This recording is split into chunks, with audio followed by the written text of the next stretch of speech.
Pois bem, queridos alunos, nós vamos agora iniciar a segunda proposição dos chamados 5 pontos do calvinismo.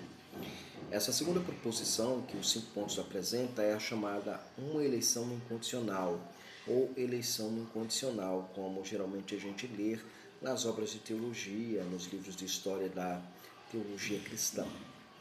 Ok, essa doutrina da eleição ela é ensinada com clareza na Bíblia, e é bom que se diga que tanto arminianos quanto calvinistas creem na doutrina da eleição.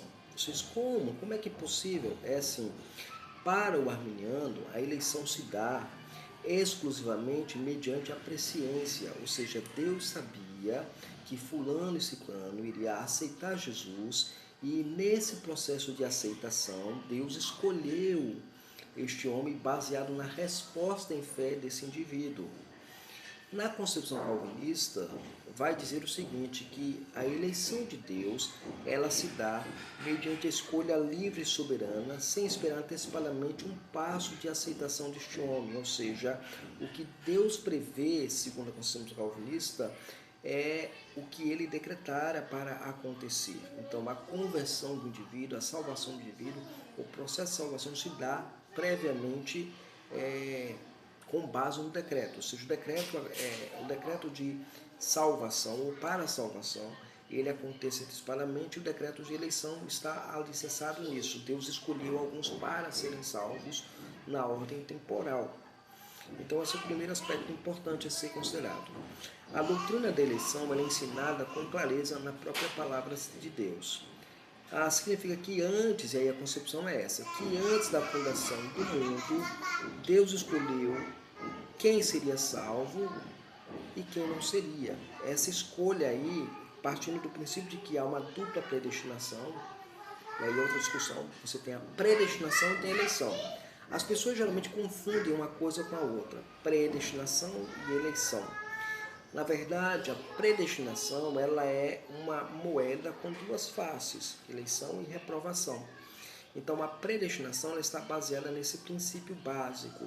Deus predestinou tudo que vai acontecer. Nessa predestinação, ele tem algo referente a anjos e homens, que a gente chama de eleição e reprovação. Ok? Muito bem. Então, esta proposição ensina que Deus escolheu quem seria salvo antes da fundação do mundo. O que podemos dizer sobre isso? Bem, a eleição, primeiro, que eu posso dizer que a eleição, ela primeiramente é uma escolha de Deus, tá bom? É uma escolha de Deus. O homem é eleito, o homem é escolhido por Deus. Deus é quem escolhe o homem, né? As pessoas entendem errado isso. Eu não entendo por que as pessoas entendem tão errado isso, né? A eleição ela é incondicional. Deus escolheu salvar pecadores. Aí você vai ter uma gama de textos sagrados que vão falar sobre isso de maneira muito interessante, né? Por exemplo, Salmo 33, verso 12. Vamos ver, Salmo 33, verso 12. Diz assim, ó. Olha o que diz a palavra de Deus. Feliz é a nação cujo Deus é o Senhor, o povo que ele escolheu. Então, a escolha sempre é dele. Isso é importante ser ressaltado. Romanos capítulo 9,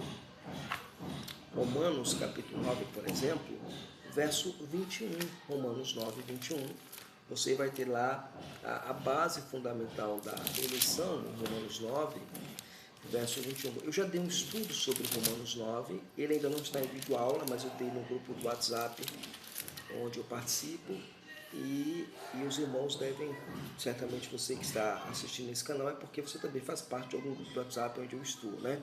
Então, Romanos capítulo 9, verso 21, diz o seguinte, olha, ou não tem um oleiro direito sobre a massa, para do mesmo barro fazer um vaso para honra e outro para desonra. Então, a escolha, ela nasce de Deus. É Deus quem escolhe, é Deus quem faz essa escolha, ok? E Efésios capítulo 1, vai lá para sua Bíblia lá em Efésios capítulo 1, Efésios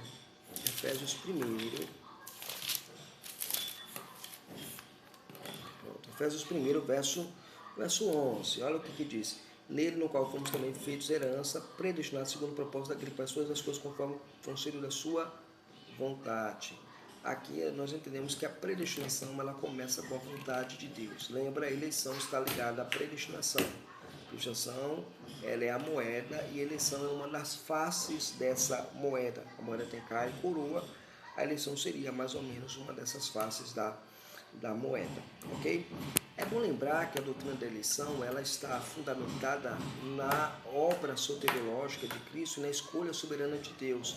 Deus é quem escolhe os homens para serem salvos. A eleição ela é fundamentada na própria palavra de Deus e na Escritura Sagrada. Um outro texto que nos faz lembrar em eleição é que ela é fruto também da vontade de Cristo. Basta você lembrar naquele texto lá de João, capítulo 15, verso 16. Nessa passagem, o Senhor, Jesus Cristo, nos ensina algumas coisas interessantes aqui, né? Muito bem, deixa eu ver aqui, João 15, 16.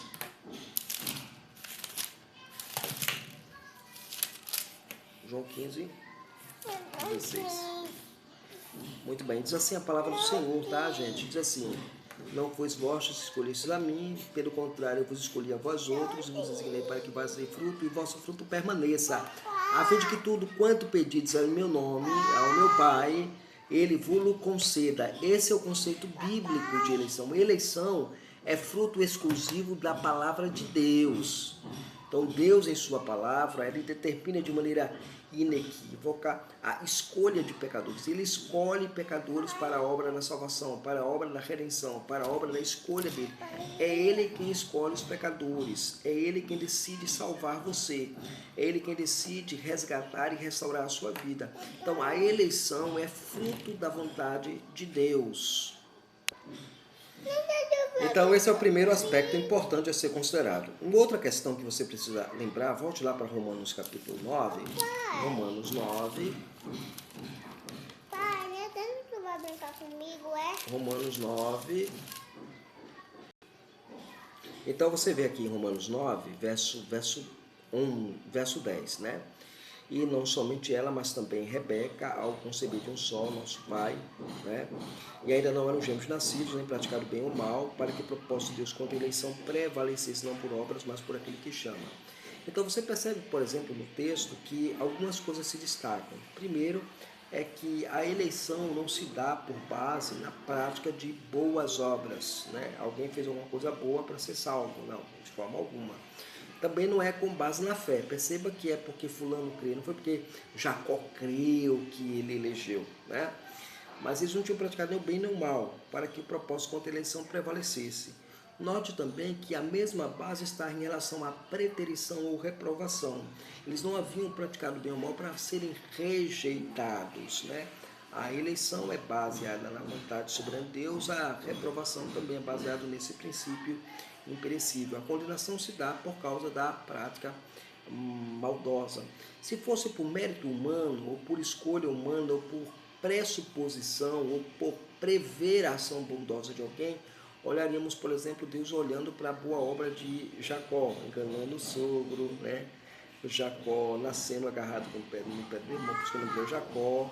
Jacó sendo um trambiqueiro, um trapaceiro, um enganador. Então Deus previu o enganador e decidiu salvá-lo. Então a eleição não se dá por base no que Deus prevê de bom, mas naquilo que ele decide escolher. Ele escolheu um e não o outro. Então a escolha ela é baseada na vontade soberana de Deus, né? Então Deus é quem de fato escolhe. Ainda no capítulo 9 de Romanos, no verso 16, veja bem, que essa escolha não depende também do livre-arbítrio do homem, não é o homem que escolhe, né? Veja lá, Romanos 9, 16, ele vai dizer assim para nós, olha o que ele diz aqui. Assim, pois, não depende de quem quer. Eu quero Jesus, eu aceitei Jesus, eu quero o Senhor. Não depende de quem quer, nem de quem corre. Pague o preço, meu irmão. Pague o preço que você chega no céu. Pague o preço que você vai para o céu. Não depende de quem corre ou se esforça.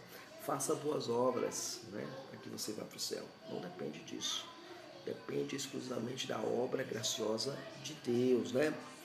E aí ele diz assim, nem de quem quer, mas de Deus usar a sua misericórdia. Então a obra da salvação, a eleição, a escolha de Deus se dá por causa da vontade soberana do Senhor. Eu não posso ignorar a doutrina da eleição, achando que a eleição é uma doutrina fatalista, como alguns proponentes aí têm ensinado, como alguns teólogos eminentes da TV brasileira têm dito que é uma questão de escolha minha, de meu esforço. Não, a gente viu na Escritura Sagrada que não é do esforço humano, né? Não é da escolha humana. Então esse é o segundo ponto do calvinismo. O terceiro ponto do calvinismo, irmãos, é a expiação limitada. O ensino que o conceito apresenta é que Cristo não morreu por cada indivíduo neste mundo, mas apenas pelos eleitos de Deus. Então, aqui, aquela proposição que diz que Jesus morreu para salvar toda a humanidade, que Jesus morreu para salvar o homem, que Jesus morreu para salvar todas as pessoas, é mentirosa. Por que ela é mentirosa, gente? É muito simples. Ela é mentirosa porque ela ignora completamente o ensino escritural de que Cristo morreu por pessoas definidas, por pessoas escolhidas. Se há uma eleição, Cristo morre por esses eleitos. Isso é questão da corrente lógica, da soteriologia, né? Muito bem. Então, o que a gente aprende aqui? Nós consideremos o seguinte: o propósito da expiação era a salvação de um grupo específico. Por exemplo, Mateus capítulo 1, verso 21, a Escritura nos ensina ali em Mateus 1, 21, deixa eu abrir aqui, Malaquias, Mateus 1, 21 aqui, pronto, Mateus 1, 21, diz assim: o anjo chega para Maria e a profecia é cumprida nesse sentido, né? Verso 21, e ela dará luz a um filho e lhe porás o nome, o anjo fala para José, e ela dará à luz um filho e porás o nome dele de Jesus, porque ele salvará o seu povo dos pecados deles. Então, seu povo, um povo particular, um grupo específico, né? Um grupo bem definido. Lá em João capítulo 3, verso 16, que é o texto mais usado pelos arminianos para combater a doutrina da expiação limitada, porque na concepção arminiana é que Cristo morreu por todo o gênero humano. E a razão básica disso é que o homem ele tem livre-arbítrio para crer. Então ele crê no sacrifício de Jesus ou ele rejeita o sacrifício de Jesus. A base, o locus da salvação está na fé do indivíduo em relação a Cristo. Mas aí alguns não são salvos porque são incrédulos, então a incredulidade é uma categoria de pecado.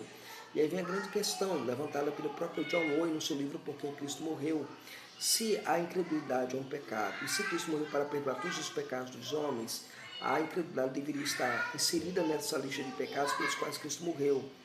Então, logo, todo mundo está livre de pecado e, consequentemente, todo mundo vai para o céu. Mas a experiência cristã demonstra que não é isso que acontece.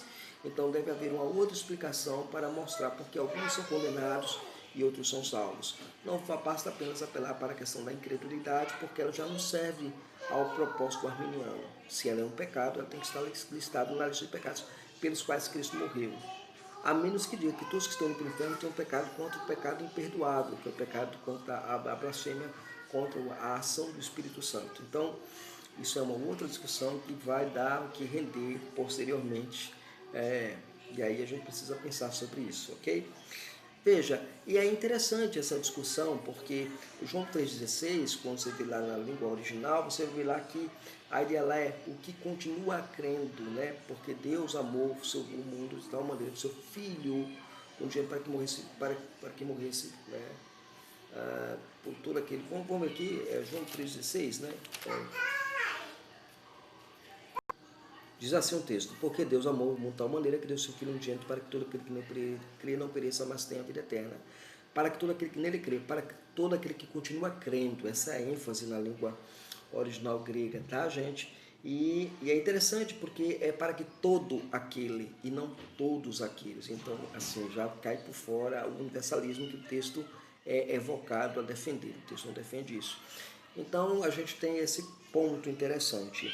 Um outro texto que me chama a atenção é aquele texto lá de Tito, capítulo 2, verso 14, né?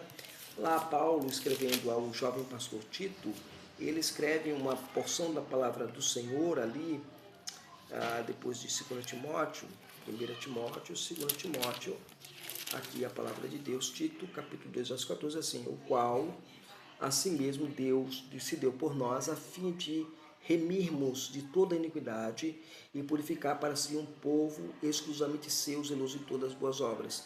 E aí é interessante que ele morreu para remir todas as iniquidades. Se ele morreu por todo mundo, então ele morreu para perdoar todos os pecados do mundo. E aí, novamente, você pergunta para um arminiano como ele morreu por isso. Está aqui o texto dizendo que ele deu a si mesmo por nós a fim de remirmos de toda a iniquidade, de todo o pecado. Né?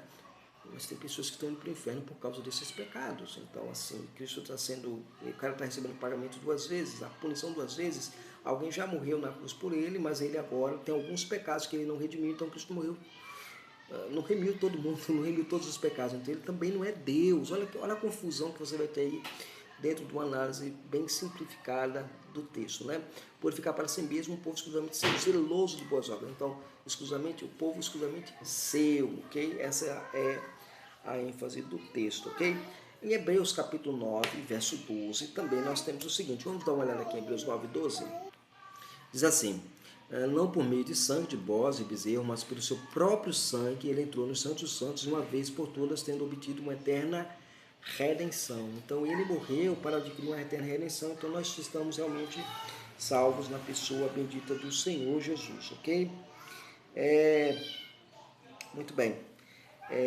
Atos 13, 48 diz que, veja lá, Atos capítulo 13, verso 48, é um texto que eu não mencionei lá naquele texto lá de onde falou de eleição, mas é um texto bem interessante para nós também considerarmos na linha da expiação limitada, né? Atos 13, 48 vai dizer assim: ouvindo isso, os gentios regozijaram-se, glorificaram a palavra do Senhor e creram todos que haviam sido destinados para a vida eterna. Então, um grupo específico havia sido destinado para crer para a vida eterna. É isso que nós aprendemos. E João 17, que é o texto clássico, que eu diria, para a doutrina da expiação, o Evangelho de João, capítulo 17,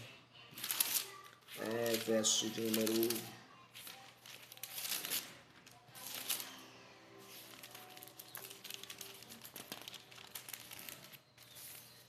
17, verso 9, Jesus orando diz assim: olha, é por eles que eu rogo, não rogo pelo mundo. Ora, peraí, como é que pode? Jesus morreu pelo mundo e não vai orar pelo mundo? Que coisa, né? Mas por aqueles que me destes, porque são teus. Então, há um grupo particular que Cristo ora e se interessa por eles, e é por eles que Cristo ora. Verso 20 agora, o que é que ele diz assim? Rogo não somente por estes, mas também por aqueles que vierem a crer por mim através da sua palavra, através da sua pregação. Então, há eleitos do Senhor dos locais, mas esses eleitos também são chamados pela palavra, e é por eles que Jesus também vai orar. Muito bem? Indo agora para o quarto ponto da nossa sistematização da doutrina calvinista, que é o chamado eficaz. O que é o chamado eficaz? Aqui eu não vou me deter muito tempo não, porque aí vocês vão entender com maior clareza isto. Veja, o chamado eficaz ensina que o Espírito Santo chama de forma soberana os pecadores eleitos à pessoa bendita de Cristo pela instrumentalidade da palavra. Então, por exemplo, Atos capítulo 16, verso 14, Atos 16, 14, eu só vou usar esse exemplo, porque eu não vou me perder o tempo aqui, não dá para a gente poder fazer isso, e eu não vou perder tempo no sentido de estar provando essa doutrina para vocês, porque ela é muito clara na Escritura de modo geral, mas Atos capítulo 16, né, verso 14,